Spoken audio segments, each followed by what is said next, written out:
My dear friends and professionalist, I am Uday Singh advocate speaking. ನೀವೆಲ್ಲರೂ ಸಹ ನನ್ನ ಚಾನಲನ್ನು ನೋಡ್ತಾ ಇದ್ದೀರಿ ಅಂತ ನಾನು ಅಂದ್ಕೊಂಡಿದ್ದೀನಿ.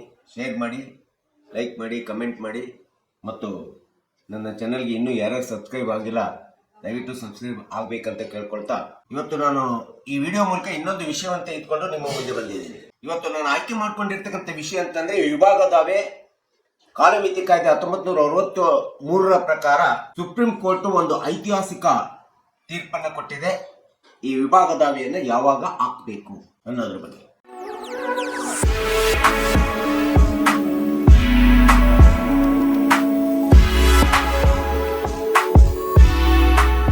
ಸೊ ಈ ಒಂದು ಹೆಣ್ಣು ಮಕ್ಕಳಾಗ್ಲಿ ಅಥವಾ ಗಂಡು ಮಕ್ಕಳಾಗ್ಲಿ, ಪಿತ್ರಾರ್ಜಿತ ಆಸ್ತಿ ಆಗ್ಲಿ ಅಥವಾ ಜಾಯಿಂಟ್ ಫ್ಯಾಮಿಲಿ ಪ್ರಾಪರ್ಟಿ ಒಳಗಡೆ ತಮ್ಮ ಶೇರನ್ನು ಕೇಳಬೇಕಾದ್ರೆ ಸಹಜವಾಗಿ ನ್ಯಾಯಾಲಯದಲ್ಲಿ ವಿಭಾಗ ದಾವೆಯನ್ನು ಹೂಡ್ತಾರೆ. Suit part partition, separate position ಹಾಕತಕ್ಕಂಥದ್ದು ನಿಮ್ಗೆಲ್ಲರಿಗೂ ಸಹ ಗೊತ್ತಿರುವಂತ ಅಂಶ. ಸೊ ಈ ಒಂದು ಸುಪ್ರೀಂ ಕೋರ್ಟ್ 2/4/2025ರಲ್ಲಿ ಒಂದು ಜಡ್ಜ್ಮೆಂಟ್ ಅನ್ನ ಕೊಟ್ಟಿದೆ. ಯಾವುದೇ ಕುಟುಂಬದ ಆಸ್ತಿಯನ್ನ ಪಿತ್ರಾರ್ಜಿತ ಆಸ್ತಿ ಆಗ್ಲಿ ಅಥವಾ ಜಾಯಿಂಟ್ ಫ್ಯಾಮಿಲಿ ಪ್ರಾಪರ್ಟಿ ಆಗ್ಲಿ, ಒಂದು ವೇಳೆ ನಮ್ಮ ಪೂರ್ವಜರು, ತಂದೆ ತಾಯಿಗಳು ಯಾರಾದರೂ ಸೇಲ್ ಡೀಡ್ ಮೂಲಕ ಮಾರಾಟ ಮಾಡಿದ್ರೆ, ಆ ರೀತಿ ಮಾರಾಟ ಮಾಡಿದಂತ ಆಸ್ತಿ ಏನಿದೆಯಲ್ಲ ಅಂತ ಒಂದು ಆಸ್ತಿಯನ್ನ ಪುನಃ ರೀಕ್ಲೈಮ್ ಮಾಡಬೇಕಾದ್ರೆ ಯಾರೇ ಕುಟುಂಬದ ಸದಸ್ಯರು ಅದು 12 ವರ್ಷದ ಕಾಲಮಿತಿ ಒಳಗಡೆ ಮಾಡಬೇಕಾಗುತ್ತೆ. ಆಸ್ತಿ ಮಾರಾಟವಾಗಿ 12 ವರ್ಷ ಆದ ನಂತರ ಯಾವುದೇ ಕುಟುಂಬದ ಸದಸ್ಯರು ಇಂಥ ಒಂದು ಆ ಮಾರಾಟವಾದಂತ ಆಸ್ತಿಯ ಮೇಲೆ ಮತ್ತೆ ನಮಗೆ ಪಾಲು ಬೇಕೆಂಬತಕ್ಕಂಥ ವಿಭಾಗ ದಾವೆಯನ್ನು ಹಾಕ್ಲಿಕ್ಕೆ ಬರೋದಿಲ್ಲ ಅಂತ ಹೇಳ್ಬಿಟ್ಟು ಸರ್ವೋಚ್ಚ ನ್ಯಾಯಾಲಯ ಒಂದು ತೀರ್ಪನ್ನು ಕೊಟ್ಟಿರ್ತಕ್ಕಂಥದ್ದು ನಾವು ನೋಡ್ತಾ ಇದ್ದೀವಿ. ಸೊ ಆ ತೀರ್ಪು ಅಂತಂದ್ರೆ ಸುಪ್ರೀಂ ಕೋರ್ಟಿನ special appeal number, civil appeal number 2137/2025ರಲ್ಲಿ ಹೇಳಿರ್ತಕ್ಕಂಥದ್ದು ನೋಡ್ತೀವಿ. ಆ ಒಂದು ಕೇಸ್ ಕ್ಲಾಸ್ ನ ಒಂದು ಪಾರ್ಟಿಗಳು, ಪಕ್ಷಕಾರರು ಅಂತಂದ್ರೆ Umadevi and others versus Anand Kumar and others ಅಂತೇಳಿ ಈ ಒಂದು ಪ್ರಕರಣದಲ್ಲಿ ಇಂಥ ಒಂದು ತೀರ್ಪನ್ನು ಕೊಟ್ಟಿರ್ತಕ್ಕಂಥದ್ದು ನಾವು ನೋಡ್ತೀವಿ. ಸೊ ಈ ಉಮಾದೇವಿ ಎಂಬತಕ್ಕಂಥ ಒಂದು ಕುಟುಂಬದ ಸದಸ್ಯರು ಸ್ಪೆಷಲ್ ಸಿವಿಲ್ ಪ್ರಕರಣವನ್ನ ತಮ್ಮ ಕುಟುಂಬದಲ್ಲಿ ವಿಭಾಗ ದಾವೆಯನ್ನು ಹೂಡಿದ್ದಾರೆ. ಅದು ಜಾಯಿಂಟ್ ಫ್ಯಾಮಿಲಿ ಮತ್ತು ಆನ್ಸಿಸ್ಟರ್ ಪ್ರಾಪರ್ಟಿ ಬಗ್ಗೆ. ಅವರದೇ ಆದಂತ ಕುಟುಂಬದ ಜಾಯಿಂಟ್ ಫ್ಯಾಮಿಲಿ ಮತ್ತು ಆನ್ಸಿಸ್ಟರ್ ಪ್ರಾಪರ್ಟಿಯನ್ನು 1978ರಲ್ಲಿ ಬೇರೆಯವರಿಗೆ ಮಾರಾಟ ಮಾಡಿರ್ತಾರೆ, ಸೇಲ್ ಡೀಡ್ ಮಾಡುವುದರ ಮೂಲಕ ಅಥವಾ ಸೇಲ್ ಡೀಡ್ ರಿಜಿಸ್ಟ್ರೇಷನ್ ಮಾಡಿಕೊಡುವುದರ ಮೂಲಕ ಆಸ್ತಿಯನ್ನು ಮಾರಾಟ ಮಾಡಿರ್ತಕ್ಕಂಥದ್ದು ಇಲ್ಲಿ ನೋಡ್ತಾ ಇದ್ದೀವಿ. ಆದರೆ ಈ ಪ್ರಕರಣದಲ್ಲಿ ಉಮಾದೇವಿ ಎಂಬತಕ್ಕಂಥವರು ಆನಂದ್ ಕುಮಾರ್ ಅವರ ವಿರುದ್ಧವಾಗಿ ಅಥವಾ ತಮ್ಮ ಅಣ್ಣ ತಮ್ಮಂದಿರ ವಿರುದ್ಧವಾಗಿ 2023ರಲ್ಲಿ ತಮ್ಮದೇ ಆದಂತ ಪ್ರತ್ಯೇಕವಾದಂತ ವಿಭಾಗ ದಾವೆಯನ್ನು ಹಾಕ್ಬಿಟ್ಟು ತಮ್ಮ ಷೇರು, ತಮ್ಮ ಭಾಗ ಬೇಕು ಅಂತೇಳಿ ಕೇಳಿರ್ತಕ್ಕಂಥದ್ದು ನಾವು ನೋಡ್ತಿದ್ದೀವಿ.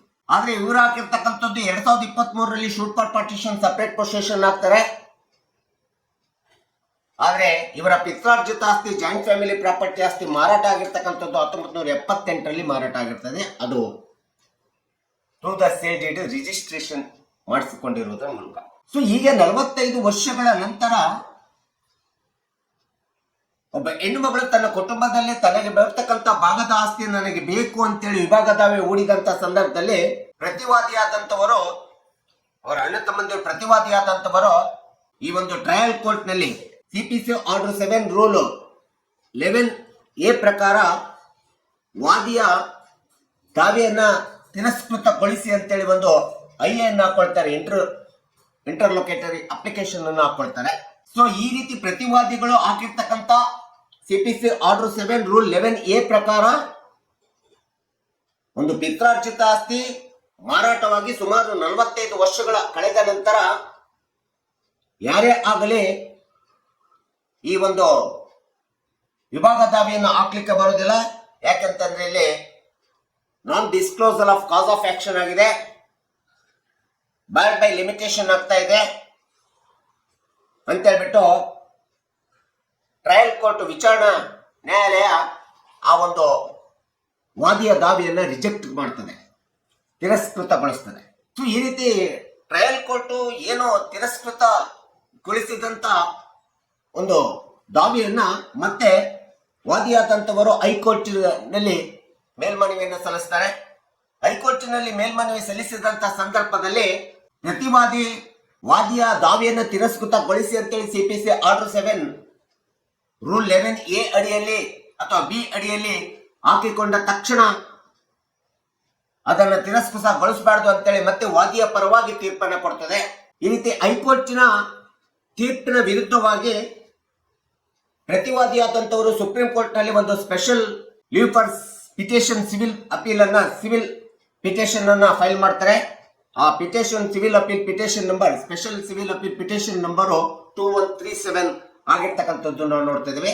ಸೊ ಇಂಥ ಒಂದು ವಿಶೇಷವಾದಂತ ಸ್ಪೆಷಲ್ ಲೀವ್ ಪಿಟಿಷನ್ ಮೇಲ್ಮನವಿಯನ್ನ ಯಾವಾಗ ಸರ್ವೋಚ್ಚ ನ್ಯಾಯಾಲಯಕ್ಕೆ ಅಪೀಲ್ ಹೋಗ್ತದೆ ಪ್ರತಿವಾದಿಯ ಮೂಲಕ, ಈ ಒಂದು ಪ್ರಕರಣವನ್ನು ವಿಚಾರಣೆಗೆ ಕೈಗೊಂಡಿರ್ತಕ್ಕಂಥ ಸರ್ವೋಚ್ಚ ನ್ಯಾಯಾಲಯ ಪಿತ್ರಾರ್ಜಿತ ಆಸ್ತಿ ಅಥವಾ ಜಾಯಿಂಟ್ ಫ್ಯಾಮಿಲಿ ಪ್ರಾಪರ್ಟಿ ಆಸ್ತಿ ಯಾರಿಗೆ ಮಾರಾಟ ಮಾಡಿರ್ಲಿ ಅದು ರಿಜಿಸ್ಟ್ರೇಷನ್ ಆಕ್ಟ್ 1908 ಸೆಕ್ಷನ್ 17 ಪ್ರಕಾರ ಸೇಲ್ ಡೀಡ್ ಮೂಲಕ ಮಾರಾಟ ಆಗಿತ್ತು ಅಂತಂದ್ರೆ, ಈ ರೀತಿ ಮಾರಾಟ ಆದಂತ ಆಸ್ತಿ ಮತ್ತೆ ಪುನಃ ಕುಟುಂಬದ ಸದಸ್ಯರು ಯಾರಾದರೂ ರೀಕ್ಲೈಮ್ ಮಾಡ್ಬೇಕಂತಂದ್ರೆ ಅದನ್ನ 12 ವರ್ಷದ ಒಳಗಡೆ ದಾವೆಯನ್ನು ಹಾಕ್ಬೇಕು.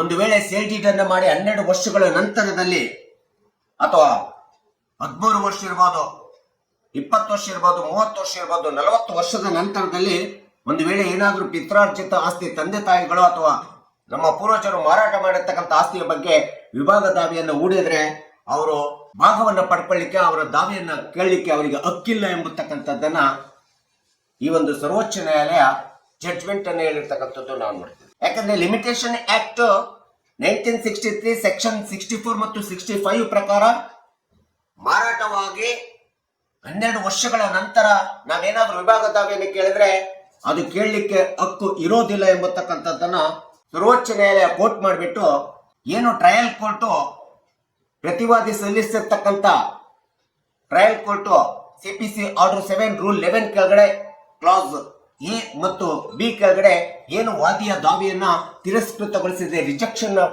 ಮಾಡಿದೆ, ಅದು ಸರಿ ಇದೆ ಎಂಬತಕ್ಕಂಥದ್ದನ್ನ ಸರ್ವೋಚ್ಚ ನ್ಯಾಯಾಲಯ ತನ್ನ ಜಡ್ಜ್ಮೆಂಟ್ ನಲ್ಲಿ ಎತ್ತಿ ಹಿಡಿದಿರ್ತಕ್ಕಂಥದ್ದನ್ನ ನಾವು ನೋಡ್ತಿರ್ತೀವಿ. ಇಂಥ ಒಂದು ಪ್ರಕರಣ ಅಂತಂದ್ರೆ ಅದು ಉಮಾದೇವಿ ಅಂಡ್ ಅದರ್ಸ್, ಆನಂದ್ ಕುಮಾರ್ ಮತ್ತು ಅದರ್ಸ್ ಎಂಬತಕ್ಕಂಥ ಈ ಒಂದು ಪ್ರಕರಣದಲ್ಲಿ ಸ್ಪೆಷಲ್ ಸಿವಿಲ್ ಪಿಟಿಷನ್ ಅಪೀಲು 2137 ನಲ್ಲಿ ಇಂಥ ಒಂದು ಐತಿಹಾಸಿಕವಾದಂತಹ ತೀರ್ಪನ್ನ ಜಡ್ಜ್ಮೆಂಟ್ ಅನ್ನ ಸರ್ವೋಚ್ಚ ನ್ಯಾಯಾಲಯ 2/4/2025 ಹೇಳಿರ್ತಕ್ಕಂಥದ್ದು ನಾವು ನೋಡ್ತಾ ಇದ್ದೀವಿ. ಒಟ್ಟಾರೆ ಇನ್ನು ಮೇಲೆ ಯಾವುದೇ ಆಗಲಿ ಹೆಣ್ಮಕ್ಳಾಗಲಿ ಅಥವಾ ಗಂಡ್ಮಕ್ಳಾಗಲಿ ತಮ್ಮ ಪಿತ್ರಾರ್ಜಿತ ಆಸ್ತಿ ಮೇಲೆ, ಜಾಯಿಂಟ್ ಫ್ಯಾಮಿಲಿ ಪ್ರಾಪರ್ಟಿ ಮೇಲೆ ತಮ್ಮದೇ ಆದಂತಹ suit for partition, separate possession ದಾವೆಯನ್ನು ಹೂಡಬೇಕಾದ್ರೆ ಯಾವುದೇ ಒಂದು ಆಸ್ತಿ ತಮ್ಮ ಕುಟುಂಬದ ಆಸ್ತಿ ಮಾರಾಟವಾಗಿ 12 ವರ್ಷದ ಒಳಗಡೆ ದಾವೆಯನ್ನು ಹೂಡಬೇಕಾಗುತ್ತೆ. ಒಂದು ವೇಳೆ 12 ವರ್ಷ ಮೇಲ್ಪಟ್ಟ ನಂತರ ದಾವೆಯನ್ನು ಹೂಡಿದ್ರೆ ಕಾಲಮಿತಿ ಕಾಯ್ದೆ 1963 ಪ್ರಕಾರ ಅವರ ದಾವೆ order 7 CPC order 7 rule 11A ಮತ್ತು ಬಿ ಕ್ಲಾಸ್ ಅಡಿಯಲ್ಲಿ ತಿರಸ್ಕೃತಗೊಳಿಸಬಹುದು ಎಂಬತಕ್ಕಂಥದ್ದು. ಹೀಗೆ ವಿಚಾರಣಾ ನ್ಯಾಯಾಲಯ ಟ್ರಯಲ್ ಕೋರ್ಟು ಏನು ವಾದಿಯ ದಾವೆಯನ್ನ ತಿರಸ್ಕೃತಗೊಳಿಸಿದೆ ಅದು ಸರಿ ಇದೆ ಎಂಬತಕ್ಕಂಥದ್ದನ್ನ ಎತ್ತಿ ಹಿಡಿದು ಸರ್ವೋಚ್ಚ ನ್ಯಾಯಾಲಯ ಈ ಒಂದು ತೀರ್ಪನ್ನು ಕೊಟ್ಟಿರ್ತಕ್ಕಂಥದ್ದು. ಸೊ ನಾವು ನೀವುಗಳೆಲ್ಲರೂ ಸಹ ಇವತ್ತು ತಿಳ್ಕೊಬೇಕಾಗುತ್ತೆ ಎಂಬತಕ್ಕಂಥ ಹಿನ್ನೆಲೆಯನ್ನು ಇಟ್ಕೊಂಡು ಕಕ್ಷಿದಾರರಿಗೆ, ಸಾರ್ವಜನಿಕರಿಗೆ ಮತ್ತೆಲ್ಲರಿಗೂ ಗೊತ್ತಾಗಲಿ ಎಂಬತಕ್ಕಂಥ ಹಿನ್ನೆಲೆಯನ್ನು ಇಟ್ಕೊಂಡು ಈ ವಿಡಿಯೋನ ಹೇಳಿದ್ದೀನಿ. ದಯವಿಟ್ಟು ನನ್ನ ವಿಡಿಯೋ ಇಷ್ಟ ಆಗಿದ್ರೆ ಶೇರ್ ಮಾಡಿ, ಲೈಕ್ ಮಾಡಿ, ಕಮೆಂಟ್ ಮಾಡಿ ಮತ್ತು ನನ್ನ ಚಾನೆಲ್ಗೆ ಇನ್ನೂ ಯಾರ್ಯಾರು ಸಬ್ಸ್ಕ್ರೈಬ್ ಆಗಿಲ್ಲ ದಯವಿಟ್ಟು ಸಬ್ಸ್ಕ್ರೈಬ್ ಆಗ್ಬೇಕಂತ ಕೇಳ್ಕೊಳ್ತಾ ಇವತ್ತಿನ ವಿಷಯಕ್ಕೆ ವಿರಾಮವನ್ನು ಹೇಳ್ತೀನಿ. ನಾನು ಇನ್ನೊಂದು ವಿಷಯವನ್ನು ತೆಗೆದುಕೊಂಡು ನಿಮ್ಮ ಮುಂದೆ ಬರ್ತೀನಿ. ಜೈ ಹಿಂದ್, ಜೈ ಕರ್ನಾಟಕ.